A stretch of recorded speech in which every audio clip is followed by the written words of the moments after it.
আজ শরীরটা খুব একটা ভালো নেই, জ্বর। তো সকালবেলা উঠে তাও একটু চাটা খেলাম যাতে মাথাটা ছাড়ে আর কি, মাথা ধরে আছে। এদিকে ভাত বসিয়ে দিয়েছি। অনুপম বাজার থেকে একটু চিকেন এনেছে, চিকেনটাই রান্না করব। খুব একটা অন্য কিছু খেতে ভালো লাগছে না, মুখে রুচি নেই। যাই হোক, যারা যারা জন্মদিনে আমাকে উইশ করেছিল তাদের সবাইকে অনেক অনেক ধন্যবাদ। এইদিকে আমি খাওয়া দাওয়া করে স্কুলের জন্য রেডি হচ্ছি। স্কুল থেকে ফিরে ভীষণ টায়ার্ড ছিলাম, শরীরটা খুব দুর্বল ছিল, তাই একটু রেস্ট নিয়ে সন্ধ্যেবেলা ওষুধ আনতে যাবো, ওই জন্য বাবা মার ওখানে সন্ধে দিয়ে নিলাম। এবার বেরোবো। বেরোনোর পর দীপক আর অর্ধেন্দুদার সাথে দেখা হয়েছিল, তো চা খেয়ে নিলাম।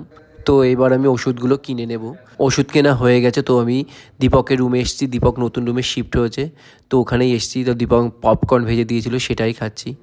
এরপরে সবাই এসেছিলো, কমল, অনুপম, ওরা। তো ওদের জন্য চা বানিয়েছিল, ওদের ক্লিপগুলো নিতে ভুলে গেছিলাম। রাতে পাশের বাড়ি দাদা বৌদিরা লুচি আর মাংস দিয়েছিল, সেটা একটুখানি খেলাম। আর রাত্রে যে ভাত আর একটু গরম গরম মাছের ঝোল, তো এটা দিয়েই ভাত খাবো। আজকে আর রুটি খেতে ইচ্ছা করছে না। তো ভিডিওটা কেমন লাগলো জানিও।